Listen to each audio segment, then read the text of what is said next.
सीजल का जो आप पेपर देते हैं उसमें बहुत सारे पोस्ट होते हैं और उसी में से एक सबसे दमदार और सबसे खूबसूरत पोस्ट है हमारा एएसओ इन एमईए। एक छोटी सी क्लिप इसके बारे में हम लोगों ने शेयर किया था और वो क्लिप जो है 2.5 लाख से ऊपर व्यूज अर्जित कर चुका है। छोटा सा क्लिप, तो जब एक छोटा सा क्लिप 2.5 लाख से ऊपर का व्यूज आ सकता है तो वहीं पर बच्चों का डिमांड था कि सर आप कंप्लीट वीडियो लेकर आओ और कंप्लीट तरीके से बताओ। ठीक है, पढ़ाई तो हम करते ही रहते हैं, साथ में कुछ ऐसा हो सके जिससे हमें काफी ज्यादा मोटिवेशन मिले, तो वो आप लोगों के हाजिर है, आप लोगों के सामने हाजिर है। मुझे पूरे 2 दिन लगे हैं इस पीपीटी को बनाने में। एक एक बात मैंने कंसल्ट की है, जो लोग ऑलरेडी फॉरेन डिपार्टमेंट में पोस्टेड हैं उनसे भी मैंने इन बातों को कंफर्म किया है कि क्या जो बात ऐसा सुनने में आता है क्या वो सही है या वो गलत है, कितनी बातें सही है कितनी बातें गलत है, क्या जो हम बात करते हैं महीने के 2 लाख 3 लाख रुपए में जो सैलरी मिलती है क्या ये बात में दम है, क्या ये कहा जाता है कि जो बच्चे हमारे जो भी लोग विदेश मंत्रालय में एमईए में पोस्टेड होते हैं उनकी जो सैलरी होती है उसके अलावा जो फायदा हो गया, जैसे मानो कि अगर मैं एमईए में हूं, ठीक है, तो मुझे ऐसा पर्क मिलता है, 5 स्टार फैसिलिटी मिलती है, हेल्थ रिसोर्सेज में बेनिफिट मिलता है कि उस पर्टिकुलर कंट्री के सबसे टॉप अस्पताल में मैं फ्री में अपनी जो है वो इलाज करा सकता हूं अपना अपने फैमिली का। मेरे जो बच्चे होंगे उस स्कूल में, मतलब जैसे मानो अगर लंदन में पोस्टिंग हुई तो लंदन के सबसे टॉप स्कूल में फ्री में ऐसी शिक्षा मिल सकती है। क्या ये बात में सत्यता है? तो बिल्कुल इन सभी बातों को लेकर जितने भी आपके मन में 50 तरह के डाउट होंगे वो सभी के सभी मैं आप लोग को क्लियर करूंगा। भाई बहुत मेहनत की है मैंने आप सभी के लिए, तो आपका भी ये बात फर्ज बनता है कि तुरंत एक वीडियो को प्यारा सा लाइक कर दो, ठीक, और सब जगह पर शेयर कर दो भाई, ताकि ये जो बात है ना ये सब जाने और इससे सबका बेनिफिट हो सके। तो सबसे पहले जैसे कि यहां पर मैंने लिखा हुआ है एएसओ इन एमईए। एएसओ का फुल फॉर्म क्या होता है? Assistant section officer. और एमईए का फुल फॉर्म क्या होता है? मिनिस्ट्री ऑफ एक्सटर्नल अफेयर, यानी विदेश मंत्रालय। ठीक है, जैसे विदेश जो मंत्री थे हमारे पिछले सुषमा स्वराज थी जिनका निधन हो गया, ठीक है, तो इसके बारे में हमें पूरा कंप्लीट जानकारी हमें जो है वो प्राप्त मिलेगा। कंप्लीट प्रोसेस में आपको इस वीडियो में बताऊंगा कि एलिजिबिलिटी क्या होती है, एग्जाम क्या होता है, एज लिमिट कितने होते हैं, पावर कितनी है, सैलरी कितनी है, हर एक बात को लेकर। उसके पहले आप इस स्लाइड को देखो। देखो भारत में अगर आप रहते हैं तो आपको भारत में 3 तरह के पासपोर्ट मिलते हैं, बहुतों को ये बात नहीं पता, ठीक है, उसके बारे में आपको बताता हूं। 3 तरह के पासपोर्ट कैसे? सबसे पहले हो गया नेवी ब्लू कलर का पासपोर्ट, फिर हो गया व्हाइट कलर का और फिर हो गया मरून कलर का, ठीक है। जो आम जनता होती है, जो आम नागरिक होते हैं, उन्हें मिलता है आपको नेवी ब्लू कलर का पासपोर्ट, जिसको हम कोड भी देते हैं नॉर्मल, ठीक है, पी फॉर पासपोर्ट पब्लिक के लिए। जैसे मानो कि अगर आप पासपोर्ट बनवा रहे हो, आपके पिताजी बनवा रहे हैं, आपके पड़ोसी बनवा रहा है, तो उसको नेवी ब्लू कलर का पासपोर्ट मिलेगा। उसी तरीके से व्हाइट पासपोर्ट जो है वो सभी के सभी डिप्लोमा यहाँ पर जो भी भारत की तरफ से जाते हैं, जो रिप्रेजेंटेटिव होते हैं, जो अदर कंट्री में जाकर रिप्रेजेंट करेंगे, जैसे आप विदेश मंत्रालय में लगेंगे तो आपको व्हाइट मिलेगा। और मरून कलर का जो पासपोर्ट होता है ये डिप्लोमेटिक पासपोर्ट होता है, ये ऑफिशियल पासपोर्ट है और ये डिप्लोमेटिक पासपोर्ट। अब ये डिप्लोमेट्स कौन होते हैं? डिप्लोमेट्स वो हो गए जो भारत सरकार की तरफ से किसी और कंट्री में जाते हैं, बायलैटरल मीटिंग्स के लिए हो गए, जैसे ठीक है, समझौता के लिए हो गया, मिलिट्री एक्सरसाइजेस के लिए हो गए, तो वहां पर आपको मिलता है डिप्लोमेटिक इंडियन पासपोर्ट। जैसे आपने ये भी सुना होगा कि हमारे सीआईएसएफ के कुछ जवान गए और अफगानिस्तान में जाकर वहां पर ट्रेनिंग कर रहे हैं, तो उस समय वो ब्लू कलर के पासपोर्ट से नहीं जाएंगे, व्हाइट कलर के पासपोर्ट से जाएंगे, ऑफिशियल पासपोर्ट होता है। इसलिए साफ लिखा गया issued to individual representative Indian government, ठीक है, ऑन ऑफिशियल बिजनेसेस, और यहां पर इशू टू इंडियन डिप्लोमेट। तो भाई साहब ये बहुत पावरफुल पोस्ट होती है।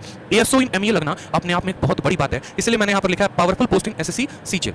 अब यहाँ पर बहुत सारी बातों को लेकर आपके मन में असमंजस होगा, कुछ क्वेश्चंस होंगे कि सर कौन सा एग्जाम हम क्वालिफाई करेंगे कि सर हम एएसओ इन एमईए लग सकते हैं, ठीक है, या विदेश मंत्रालय में हमारी एंट्री हो सकती है, पावर क्या क्या होगा सर, एलिजिबिलिटी कितनी होगी, उसके अलावा वर्क प्रोफाइल हो गया, ट्रेनिंग हो गया, सैलरी हो गया, सभी बातों पर एक एक पॉइंट में अच्छे तरीके से हम बात करेंगे, ठीक है। तो सबसे पहले बात करते हैं यहाँ पर एग्जाम को लेकर कि भाई 2 एग्जाम अगर आप देते हो, एक हो गया एसएससी का जिसमें सीजीएल का पेपर अगर आप दे रहे हैं, और दूसरा हो गया यूपीएससी का। अगर आप 2 पेपर को अच्छे तरीके से क्वालिफाई करते हैं, अच्छे नंबर लेकर आते हैं, सबसे जो टॉप कट ऑफ वाली पोस्ट होती है उनके थ्रू आप विदेश मंत्रालय में एंट्री ले सकते हैं, ठीक है। तो यहाँ पर हमारे 2 एग्जाम हो गए, हो गया एसएससी सीजीएल का और दूसरा हो गया हमारा यूपीएससी का।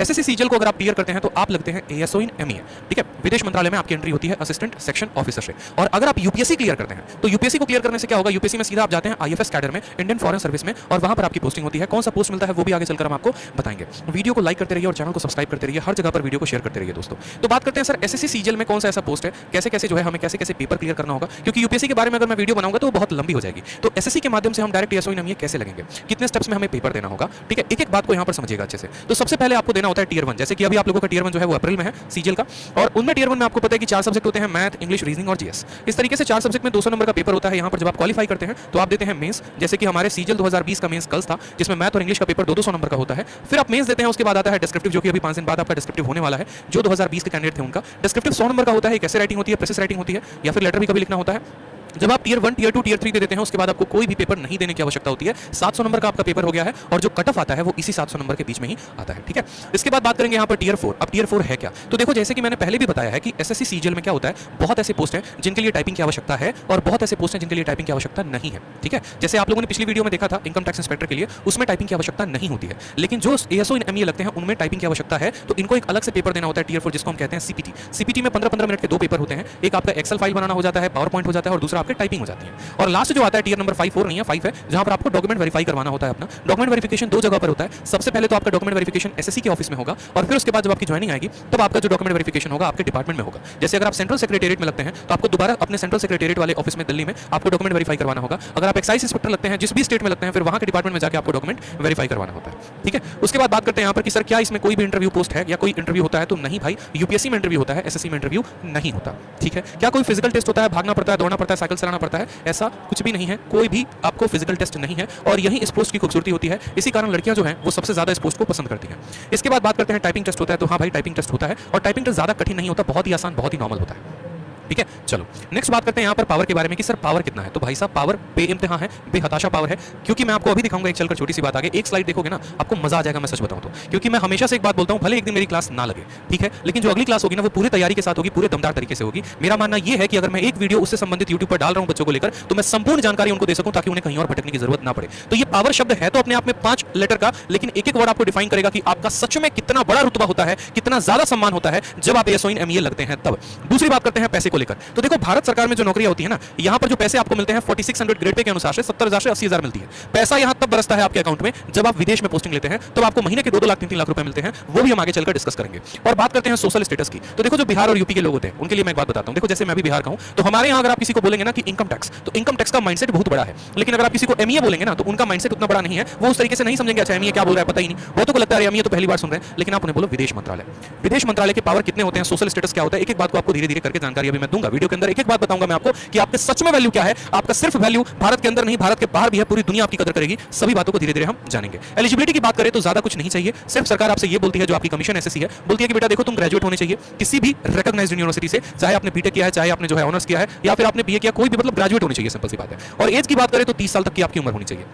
30 साल के अलावा भी रिलैक्सेशन मिलता है, वो अलग अलग कैटेगरीज में होते हैं। जैसे एससी कैटेगरी को अलग मिला, एसटी को रिलैक्सेशन मिलता है, इसके अलावा ओबीसी को एज का रिलैक्सेशन मिलता है। ठीक है, तो ये सभी जो हो गए आपको एज रिलैक्सेशंस भी मिलते हैं, जिसके बारे में अभी कभी डिटेल में बताऊंगा। ठीक है, चलो बात करते हैं जो पावर के बारे में। तो पावर को मैं आपको ये 2 फोटो के माध्यम से दर्शाना चाहता हूं। क्या होता है कि जैसे आपने देखा होगा, एक शब्द सुना होगा आपने, दूतावास, यानी इंग्लिश में एम्बेसी, सुना है ना आपने। अब ये एम्बेसी का शब्द मैं आपको समझाता हूं कि एम्बेसी का मतलब क्या होता है। ये जो दिख रहा है ना फोटो, ये जो बिल्डिंग दिख रही है, ये एम्बेसी है। और ये किसकी एम्बेसी है, तो ये भारत की एम्बेसी है, इंडियन एम्बेसी है। कहां पर है, तो यूएसए में। ठीक है, इसी तरीके से भारत का एक और एम्बेसी है, वो है बीजिंग और चाइना में, ये आपका भारत का दूतावास है। ठीक है, इसी तरीके से पूरे के पूरे विश्व में अलग अलग कंट्रीज में कम से कम 60 कंट्रीज हैं जहां पर मैं आपको बताऊं तो भारत के एम्बेसी हैं। जैसे अगर आप दिल्ली में रहते हैं और दिल्ली में कभी आप अगर घूमने चले जाएंगे नॉर्थ ब्लॉक के साइड में आपको, तो आपको हर कंट्री का एम्बेसी दिखेगा। आपको यहां पर एक तरीके से मैं बोलूं तो चाइना का एम्बेसी दिखेगा, अमेरिका का एम्बेसी दिखेगा, आपको रशिया का एम्बेसी दिखेगा। ठीक है, तो हर कंट्री का एम्बेसी होता है। मतलब क्या कहने का मतलब है कि जैसे कोई भी कंट्री होती है ना, तो उस कंट्री के अंदर ऑलमोस्ट हर कंट्रीज के एम्बेसीज होते हैं जो पावरफुल नेशंस होते हैं। और ऐसा क्यों होता है, क्योंकि मानो कि जैसे अभी आपने एक अफगानिस्तान का केस सुना था कि अफगानिस्तान में जो है पूरी की पूरी सरकार भाग गई और वहां पर जो है वहां के जो आतंकवादी संगठन है उनका पूरा कब्जा हो गया।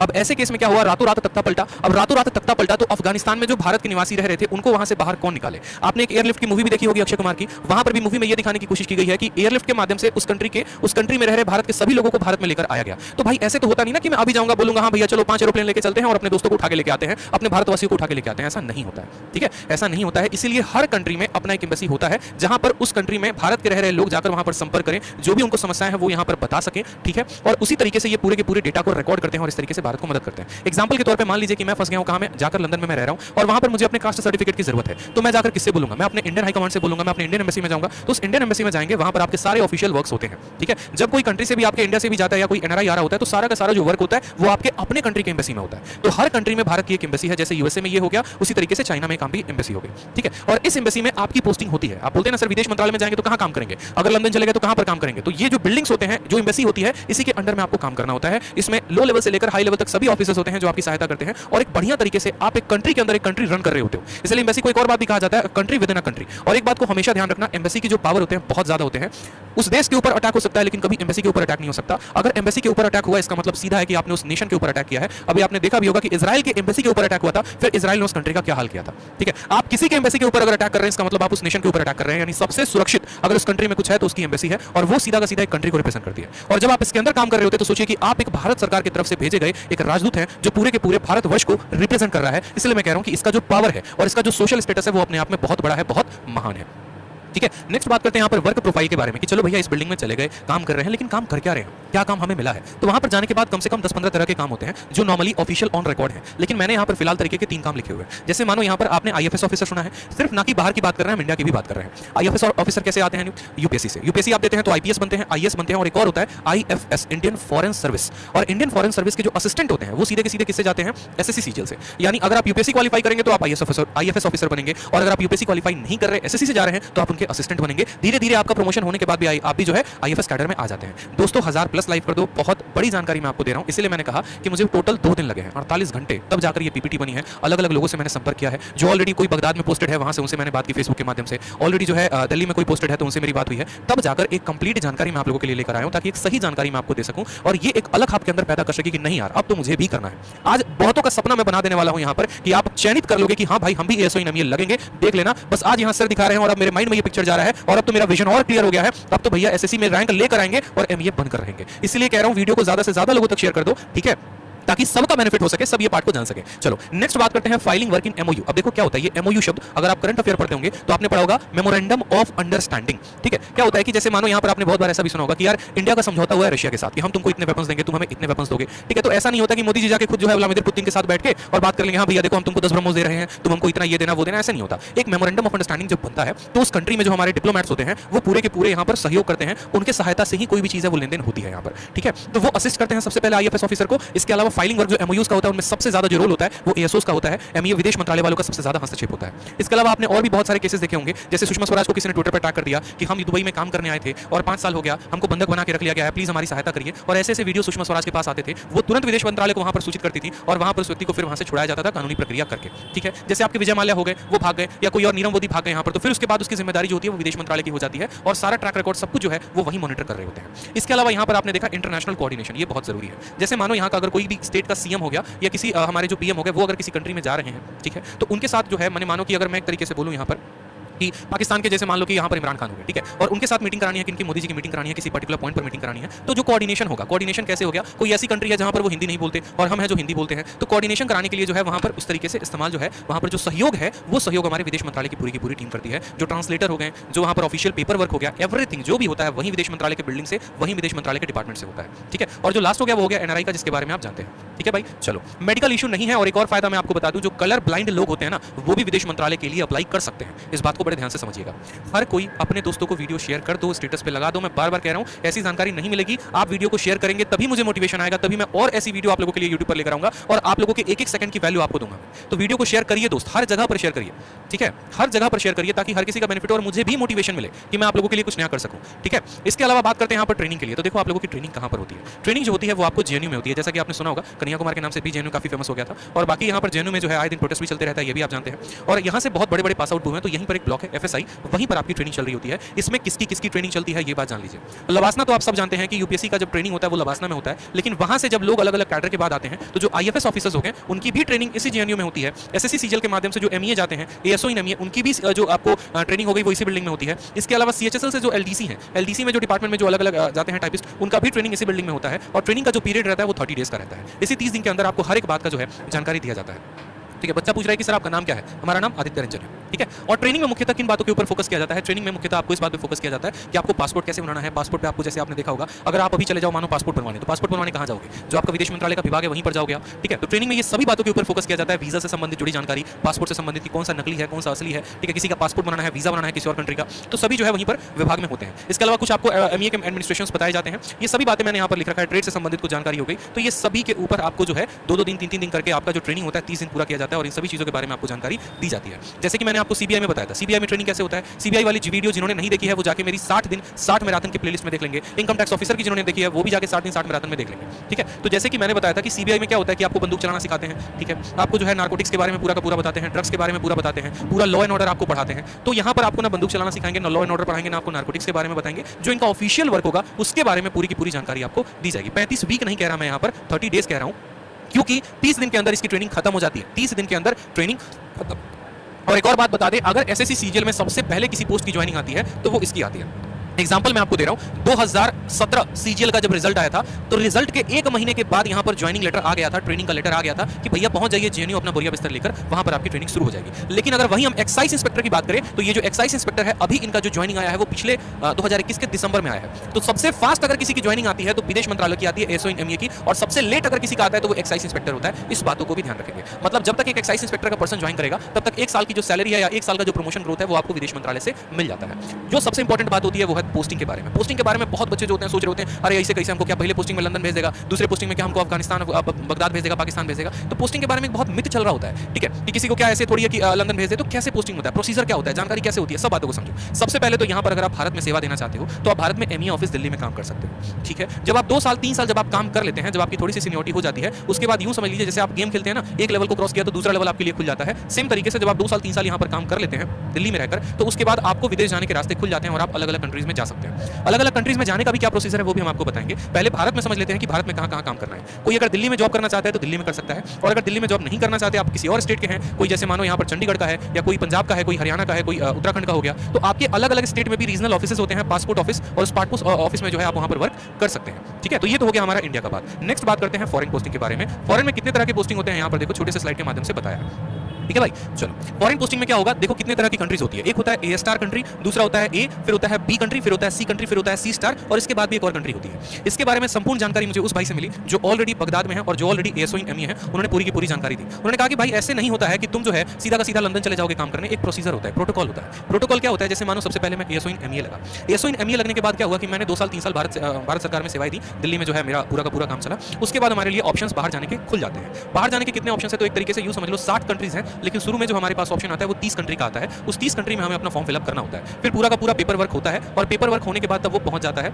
आपके ऑफिस में, और फाइनली कुछ महीने के अंदर आपके पास आ जाता है कि हाँ आपको ये कंट्री मिला है। अगर मानिए कि आपको पाकिस्तान मिल गया और आपको पाकिस्तान नहीं जाना है, तो आप जाने के लिए बाध्य नहीं है, कोई आपको फोर्स नहीं कर रहा है, आप मना भी कर सकते हैं। लेकिन मना करने के बाद क्या होता है कि कुछ महीने के ऊपर आपके बैन लग जाता है, कुछ महीनों तक आपके ऊपर बैन लगा रहता है कि अब आप अप्लाई भी करेंगे दोबारा से तो ऐसा नहीं होगा। ऐसा क्यों होता है, क्योंकि यार देखो जब आप पोस्टिंग के लिए फॉरेन में अप्लाई कर रहे होते हो तो बहुत सारे पेपर वर्क होते हैं। अब भारत सरकार ने इतना पेपर वर्क किया और आपने झटके भर में जो है उनका दिल तोड़ दिया, कहा कि नहीं भैया हम तो जाएंगे ही नहीं, तो इसीलिए आपको कुछ महीने के लिए बैन किया जाता है। लेकिन उसके बाद फिर ऑप्शंस फिर से खुल जाते हैं। अब बात करते हैं ये जो कंट्रीज हैं, कोडिंग है, इस कोड में किस किस तरह के कंट्री आते हैं। जैसे ए स्टार हो गया, ए स्टार में न्यूयॉर्क हो गया, लंदन हो गया, जितने बड़े बड़े शहर हो गए, बड़ी बड़ी कंट्रीज हो गई, वो सभी के सभी ए स्टार्स में आती हैं, ठीक है। दोस्तों वीडियो को लाइक कर दो, मैं बार बार कह रहा हूं सभी के सभी वीडियो को शेयर करो, लाइक करो, चैनल को सब्सक्राइब करो, ठीक है। वीडियो को हर जगह पे शेयर कर दो, 1000+ लाइक चाहिए दोस्तों, बहुत इंपॉर्टेंट और बहुत सही कंटेंट हम आपको दे रहे हैं, ठीक है। इसीलिए इस कंटेंट के दम पे एक मोटिवेशन मुझे मिले, इसीलिए मैं कह रहा हूं कि हर जगह वीडियो को शेयर करिए, लाइक करिए, ठीक है। उसके बाद बात करते हैं, जैसे ये हो गया हमारा यहाँ पर आता है लंदन जैसा आपका कंट्री हो गया, ठीक है। फिर बात करते हैं यहाँ पर बी नंबर में, जैसे बीजिंग। बीजिंग कहाँ है, चाइना में है, जिसकी मैंने आपको फोटो भी दिखाई थी यहाँ पर, और जिसका मैंने कहा भी था कि देखो ये बीजिंग है, ये आपका बी कोड कंट्री हो गया। बीजिंग कहाँ गया, चाइना में, ये आपका भारत का एम्बेसी है वहाँ पर, ठीक है। जैसे बैंकॉक का भी आपने नाम सुना है, तो बैंकॉक भी किस में आता है, तो बी कंट्री में आता है, बी कोड में आता है। सी हो गया आपका मॉस्को। मॉस्को कहाँ है बताओ, रशिया में, ठीक है। तो मॉस्को जो है अगर आपको है तो आपको सी कंट्री के लिए अप्लाई करना पड़ेगा। नेक्स्ट हो गया आपका सी स्टार, और इसको स्टार क्यों दिया गया है, इसको कभी कभी हार्ड कंट्रीज भी कहा जाता है, जैसे आपका इस्लामाबाद। इस्लामाबाद का मतलब यूं समझ लो पाकिस्तान, ठीक है। तो अब मैं बताता हूँ कि यहाँ पर पोस्टिंग के प्रोसीजर्स क्या क्या हो गए। जैसे मानो मैंने फॉरेन पोस्टिंग के लिए अप्लाई किया, तो शुरू में जो हमें स्टार्टिंग मिलती है वो हमें C+ स्टार कंट्री से मिलता है, सी स्टार कंट्री से मिलता है, जैसे अफगानिस्तान हो गया, पाकिस्तान हो गया, ठीक है, बगदाद हो गया, इन कंट्रीज में पोस्टिंग होती है। जैसे जैसे सीनियरिटी डेवलप होते जाती है, या जैसे जैसे आपका जो है थोड़ा थोड़ा वर्क एक्सपीरियंस बढ़ते जाता है, फिर आपको सी स्टार के बाद सी दिया जाता है, सी के बाद बी होता है, बी के बाद ए होता है, ए के बाद ए स्टार होता है, और इस तरीके से इस ऑर्डर में आपकी पोस्टिंग होती जाती है। यानी अगर यूं सोच ले कि पहले पोस्टिंग में ही हमको लंदन ट्रांसफर मिल जाएगा, तो ऐसा पॉसिबल नहीं है। एक आधा एक्सेप्शनल केस होते हैं जिसमें अगर आपका किसी के साथ कोई पहुंच है, नेता के साथ या किसी के साथ, तो आप अपनी पोस्टिंग इनमें किसी कंट्री में करवा सकते हैं, अन्यथा आपको जो जनरल प्रोटोकॉल है, प्रोसीजर है, आपको उसी तरीके से फॉलो करना पड़ेगा और उसी तरीके से आपकी पोस्टिंग होती है, ठीक है। नेक्स्ट बात करते हैं सैलरी के बारे में। तो जो सैलरी है वो इंडिया में आपको 70+ के करीब में मिलता है, लेकिन जैसे आप इंडिया से बाहर जाते हैं, किसी और कंट्री में जाते हैं, जैसे मानो कि कोई बगदाद में है, या यूं समझ लो कोई लंदन में है, ठीक है, या कोई आपका जर्मनी में है, तो उसकी सैलरी कितनी होगी, क्या उसको 70,000 रुपया ही मिलेगा, तो ऐसा नहीं है। देखो क्या होता है कि सैलरी जो डिसाइड होती है ना, वो करेंसी के पावर के ऊपर डिसाइड होती है। एग्जाम्पल के तौर पर यूं समझ लो कि अगर भारत में ये सैलरी 70,000 है,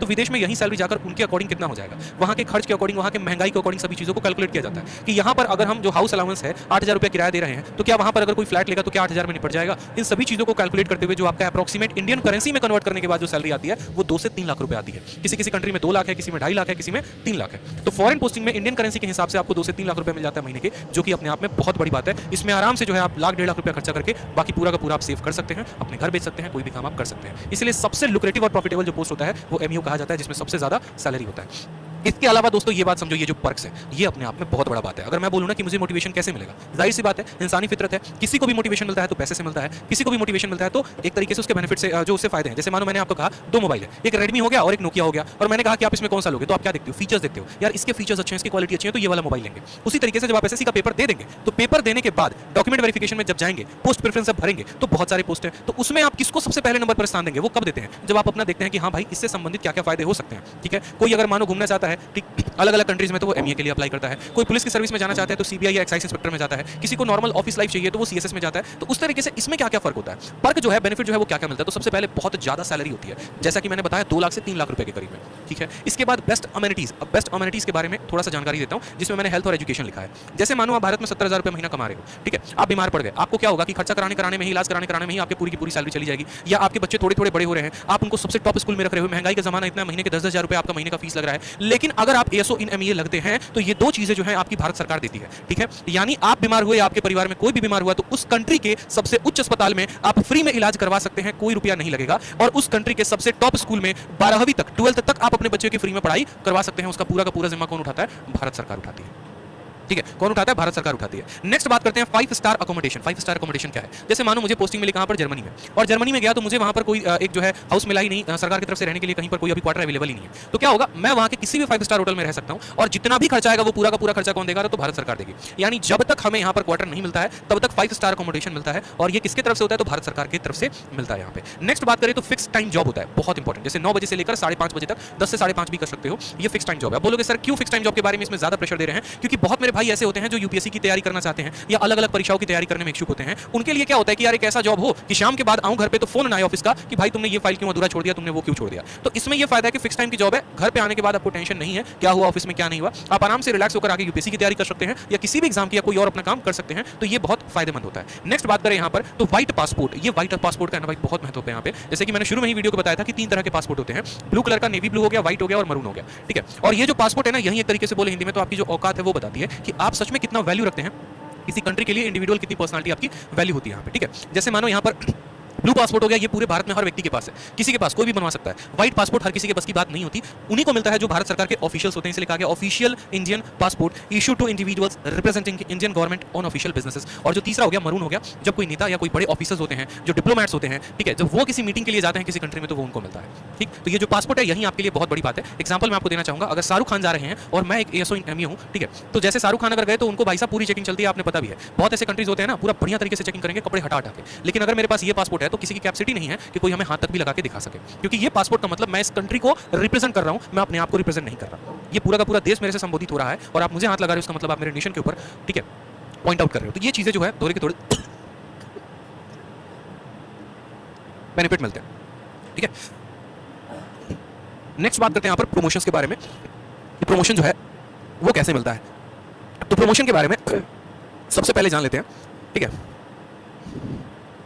प्रमोशन के बारे में सबसे पहले जानिए। तो सबसे पहले अगर आप सीजीएल क्वालीफाई करते हैं तो सीजीएल से आप लगते हैं असिस्टेंट सेक्शन ऑफिसर, एएसओ इन एमईए, ठीक है।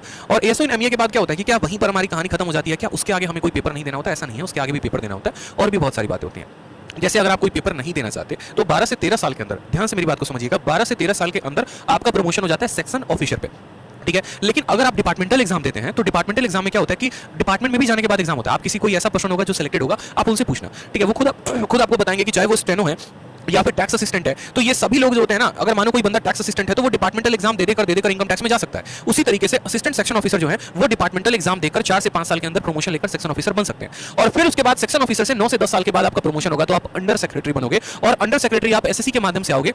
और अगर आप यूपीएससी के लिए प्रिपेयर कर रहे हो तो आपकी जो डायरेक्ट पोस्टिंग होती है वो अंडर सेक्रेटरी की ही होती है, इसलिए मैंने लिखा है आईएफएस कैडर। यूपीएससी निकालोगे तो यहां से आपकी प्रमोशन से स्टार्ट होंगे, और एसएससी निकालोगे तो सबसे पहले एएसओ बनोगे, फिर प्रमोशन होगा सेक्शन ऑफिसर, फिर प्रमोशन होकर अंडर सेक्रेटरी, फिर अंडर सेक्रेटरी के बाद डिप्यूटी डायरेक्टर, और फिर डिप्यूटी डायरेक्टर के बाद डायरेक्टर। इसके बाद भी पोस्ट होते हैं लेकिन वहां तक एसएससी कैंडिडेट नहीं पहुंच पाते हैं, ठीक है। अच्छा, ये स्कोर कार्ड खुल गया। चलो, तो इसलिए आपको सबसे पहले पूरी की पूरी मैंने अपने पोस्ट की जानकारी दी, और इसी पोस्ट की जानकारी के लिए आप एक ऐसे समझो जैसे मैं आपको एक जनरली अपना स्कोर कार्ड दिखा रहा हूं, ठीक है। अपना स्कोर कार्ड किस लिए? इसलिए नहीं क्योंकि ये मेरा है, इसलिए क्योंकि आपको एक मैं बता सकूं कि कंपटीशन कितना, और इस पोस्ट के लिए अगर आपको लाना है तो कितने नंबर लेकर आने पड़ेंगे। जैसे मेरा खुद का स्कोर कार्ड है सीजीएल 2019 के प्री का 180, ठीक। मेंस में अगर आप मार्क्स करोगे तो मार्क्स जो है वो इंग्लिश में 185 है, मैथ्स में मेरे 227 है। जो यहाँ पर 180 नंबर आए थे उसमें मैथ, इंग्लिश, रीजनिंग जो था 50 50 50 था, और आपका जीके में 30 नंबर। उसी तरीके से सीएचएसएल में मैंने 185 स्कोर किए, मैथ 50, इंग्लिश 50, रीजनिंग